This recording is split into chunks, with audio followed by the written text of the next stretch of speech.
नमस्कार। प्रादेशिक समाचार के साथ मैं नूतन लकड़ा। पहले मुख्य समाचार। प्रधानमंत्री नरेंद्र मोदी ने आज हिमाचल प्रदेश के मंडी शहर में करीब 11,000 करोड़ रुपए की जल विद्युत परियोजनाओं का लोकार्पण किया। केंद्रीय स्वास्थ्य सचिव राजेश भूषण आज निर्वाचन आयोग को उन राज्यों में कोविड की स्थिति से अवगत कराया जहां अगले साल की शुरुआत में विधानसभा चुनाव होने हैं। झारखंड में कोरोना से स्वस्थ होने की दर 98.42% हो गई है, जबकि मृत्यु दर 1.47% है। और ठंड अब धीरे धीरे बढ़ने लगी है। मौसम विभाग का अनुमान है कि अगले 3 दिनों तक राज्य के कई हिस्सों में हल्की बारिश हो सकती है। और समाचारों से पहले एक जरूरी संदेश। देश जैसे कोविड-19 के खिलाफ 150 करोड़ कोरोना वैक्सीन के टीके लगाने की दिशा में आगे बढ़ रहा है, वैसे ही नए कोरोना वेरिएंट के बारे में खबरें भी चिंतित कर रही हैं। ऐसे में हम अपने श्रोताओं से अपील करते हैं कि वे जल्द से जल्द टीके लगवाएं और दूसरों को भी टीका दिलवाने में मदद करें। और कृपया इन 3 सरल चरणों का पालन करें। मास्क पहने, 2 गज की सुरक्षित दूरी बनाए रखें, हाथ और चेहरा साफ रखें। कोविड से संबंधित कोई भी जानकारी और मार्गदर्शन के लिए आप राष्ट्रीय हेल्पलाइन नंबर 0112397806 और 1075 पर संपर्क करें। इसके अलावा राज्य हेल्पलाइन नंबर 104 डायल कर समस्या का त्वरित समाधान लिया जा सकता है। महिला और बाल विकास मंत्रालय की चाइल्ड हेल्पलाइन है 1098। वरिष्ठ नागरिकों के लिए हेल्पलाइन 14567। मनोवैज्ञानिक सहायता के लिए निमहांस का नंबर है 0804611007। आयुष कोविड परामर्श हेल्पलाइन नंबर है 14443 और MyGov WhatsApp help desk number 90131515 पर व्हाट्सएप मैसेज भेजकर टीके का प्रमाण पत्र यथाशीघ्र डाउनलोड किया जा सकता है। और अब समाचार विस्तार से। प्रधानमंत्री नरेंद्र मोदी ने आज हिमाचल प्रदेश के मंडी शहर में करीब 11,000 करोड़ रुपए की जल विद्युत परियोजनाओं का लोकार्पण किया। प्रधानमंत्री ने रेणुकाजी बांध परियोजना की भी आधारशिला रखी। यह परियोजना लगभग 3 दशक से अधूरी पड़ी थी। प्रधानमंत्री के सहकारी संघवाद के विजन के अंतर्गत केंद्र ने हिमाचल प्रदेश, उत्तर प्रदेश, हरियाणा, राजस्थान, उत्तराखंड और दिल्ली को एक साथ लाकर इस परियोजना को शुरू करने में महत्वपूर्ण भूमिका निभाई है। 40 मेगावाट क्षमता की इस परियोजना का निर्माण करीब 7,000 करोड़ रुपए की लागत से किया जाएगा। इससे दिल्ली को प्रतिवर्ष लगभग 50 करोड़ क्यूबिक मीटर जल आपूर्ति की जा सकेगी। केंद्रीय स्वास्थ्य सचिव राजेश भूषण ने आज निर्वाचन आयोग को उन राज्यों में कोविड की स्थिति से अवगत कराया जहां अगले साल की शुरुआत में विधानसभा चुनाव होने हैं। स्वास्थ्य सचिव ने 23 दिसंबर को इन राज्यों में कम कवरेज वाले जिलों में टीकाकरण में तेजी लाने का निर्देश दिया था। इससे पहले श्री भूषण ने इन राज्यों के साथ समीक्षा बैठक के दौरान ओमिक्रॉन वेरिएंट के संदर्भ में टीकाकरण को तेज करने का मुद्दा उठाया। अगले साल की शुरुआत में उत्तर प्रदेश, पंजाब, उत्तराखंड, गोवा और मणिपुर में चुनाव होने की संभावना है। स्वास्थ्य मंत्रालय ने उत्तर प्रदेश और पंजाब में विशेष टीम भेजी है। कल मुख्य निर्वाचन आयुक्त और चुनाव आयोग के सदस्य चुनाव तैयारियों का जायजा लेने के लिए उत्तर प्रदेश का दौरा करेंगे। चुनाव पूर्व तैयारियों का जायजा लेने के लिए निर्वाचन आयोग की टीम पहले ही पंजाब, गोवा और उत्तराखंड का दौरा कर चुकी है। केंद्र सरकार ने कहा है कि राज्य और केंद्र शासित प्रदेशों को अब तक 148 करोड़ 37 लाख से अधिक कोविड टीके निःशुल्क उपलब्ध कराए गए हैं। स्वास्थ्य मंत्रालय ने बताया कि अभी भी 17 करोड़ 72 लाख से अधिक टीके राज्यों, केंद्र शासित प्रदेशों के पास बचे हुए हैं। कोविड टीकाकरण के नए चरण की शुरुआत इस वर्ष 21 जून को हुई थी। राष्ट्रव्यापी टीकाकरण अभियान के तहत देश में अब तक 141 करोड़ 73 लाख से अधिक कोविड रोधी टीके लगाए जा चुके हैं। स्वस्थ होने की राष्ट्रीय दर 98.4% हो गई है, जो पिछले वर्ष मार्च के बाद सबसे अधिक है। पिछले 24 घंटों में 7,141 से अधिक मरीज ठीक हुए हैं। महामारी से अब तक 3,42 लाख से अधिक लोग स्वस्थ हो चुके हैं।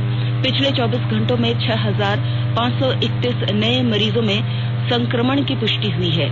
देश में अब तक 67,29 लाख नमूनों की जांच की जा चुकी है। राज्य में एक बार फिर कोरोना संक्रमण के मामलों में तेजी से वृद्धि हो रही है। पिछले 24 घंटों में राज्य में 60 नए मरीज मिले हैं। इनमें सबसे अधिक 23 मरीज राजधानी रांची में मिले हैं। वहीं कोडरमा में 14, धनबाद में 8 और पूर्वी सिंहभूम में 7 नए मरीज मिले हैं। जबकि कोडरमा जिले में कोरोना के सबसे अधिक 26 नए मामले मिले हैं। राज्य में कुल सक्रिय मरीजों की संख्या बढ़कर 361 हो गई है। इनमें से रांची में 144 और कोडरमा में 119 सक्रिय मामले मिले हैं। आकाशवाणी के ताजा तरीन समाचारों के लिए आप हमारे वेबसाइट newsonair.com पर लॉग ऑन कर सकते हैं। ताजा समाचार Twitter handle @AIR News alerts और Facebook page All India Radio News पर भी उपलब्ध है।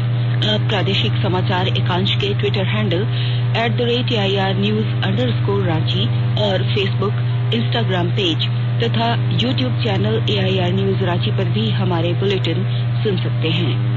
प्रादेशिक समाचार आप आकाशवाणी रांची से सुन रहे हैं और अब पेश है कोरोना से बचाव के कुछ संदेश। कोविड-19 से बचाव और सुरक्षित रहने के 3 उपाय। मास्क लगाएं, 2 गज दूरी है जरूरी, सुरक्षित दूरी रखें, हाथ और मुंह साफ रखें।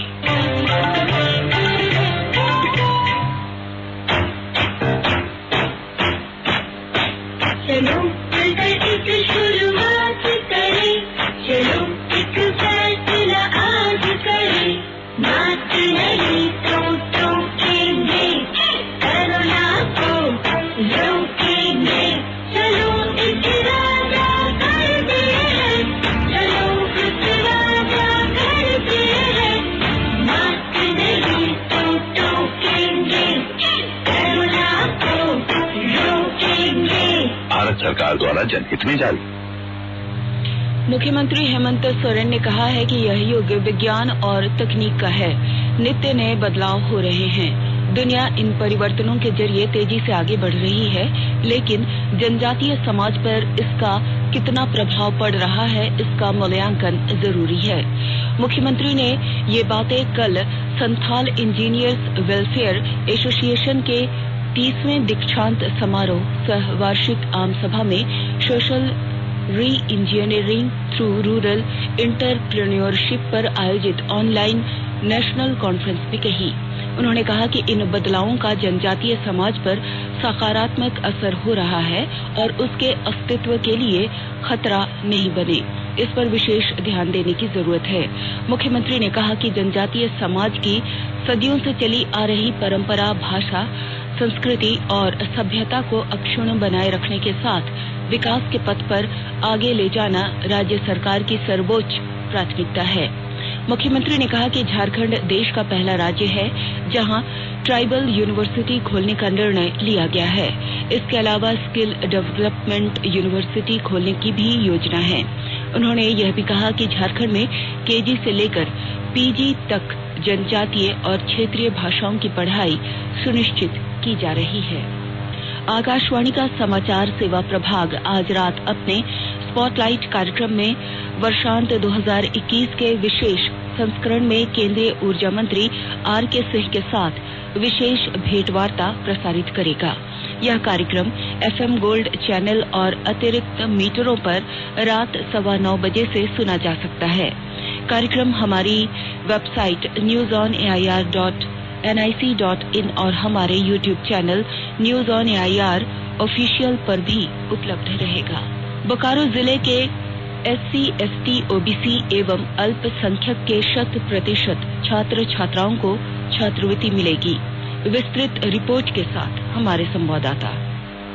बोकारो जिले के SC, ST, OBC एवं अल्पसंख्यक के 100% छात्र छात्राओं को छात्रवृत्ति कुलदीप चौधरी ने बताया है कि जिले के सभी स्कूलों में कैंप लगाकर विद्यार्थियों का खाता खोला जाएगा। इस संबंध में शिक्षा विभाग एवं बैंकों को स्पष्ट दिशा निर्देश दिया गया है। उपायुक्त ने बताया है कि क्षेत्रवार बैंकों को विद्यालय के साथ टैग किया जाएगा। उन्होंने बताया है कि आनाकानी करने वाले बैंकों के खिलाफ विभागीय कार्रवाई की जाएगी। उपायुक्त ने निर्देश दिया है कि किसी भी सूरत में 31 दिसंबर तक लाभुक छात्र छात्राओं का डेटा तैयार कर लिया जाए। मनोज कुमार, आकाशवाणी समाचार, बोकारो। प्रधानमंत्री नरेंद्र मोदी ने राज्यसभा के सांसद महेंद्र प्रसाद के निधन पर शोक व्यक्त किया है। अपने ट्वीट में उन्होंने कहा कि श्री प्रसाद कई वर्षों तक संसद सदस्य रहे और विभिन्न सामुदायिक सेवाओं से जुड़े थे। प्रधानमंत्री ने कहा कि वे बिहार और वहां के लोगों के कल्याण के लिए हमेशा आवाज उठाते रहे। अमृत महोत्सव के तहत आकाशवाणी के साप्ताहिक क्विज में आइए आप भी शामिल हों। आजादी के 75 वर्षों का पर्व अमृत महोत्सव प्रत्येक बुधवार शाम 7 बजे प्रसारित होने वाले प्रादेशिक समाचार के दौरान पूछे गए प्रश्न का सही उत्तर देने वाले एक प्रतिभागी इनाम का हकदार होगा। इसके लिए सुनते रहें आकाशवाणी रांची का प्रसारण।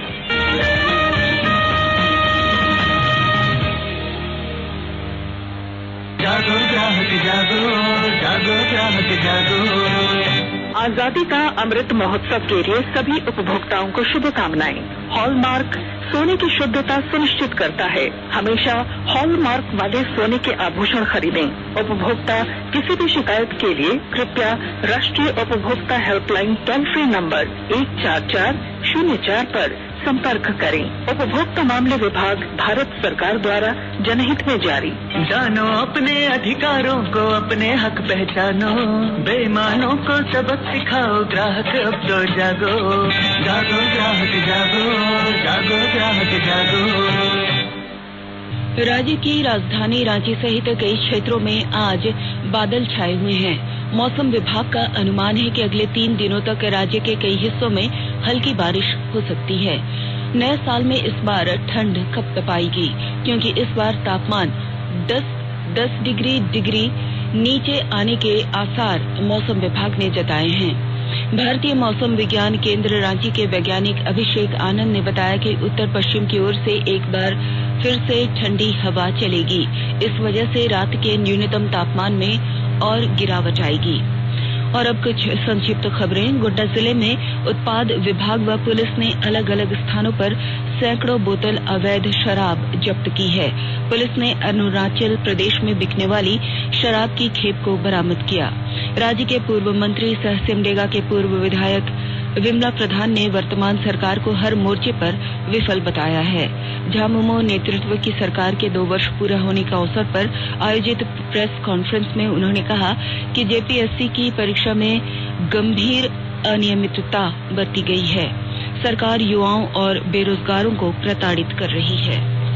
और अब अंत में मुख्य समाचार एक बार फिर। प्रधानमंत्री नरेंद्र मोदी ने आज हिमाचल प्रदेश के मंडी शहर में करीब 11,000 करोड़ रुपए की जल विद्युत परियोजनाओं का लोकार्पण किया। केंद्रीय स्वास्थ्य सचिव राजेश भूषण आज निर्वाचन आयोग को उन राज्यों में कोविड की स्थिति से अवगत कराया जहां अगले साल की शुरुआत में विधानसभा चुनाव होने हैं। झारखंड में कोरोना से स्वस्थ होने की दर 98.42% हो गई है, जबकि मृत्यु दर 1.47% है। और ठंड अब धीरे धीरे बढ़ने लगी है। मौसम विभाग का अनुमान है कि अगले 3 दिनों तक राज्य के कई हिस्सों में हल्की बारिश हो सकती है। इसके साथ ही आकाशवाणी रांची से प्रादेशिक समाचार का ये बुलेटिन समाप्त हुआ। नमस्कार।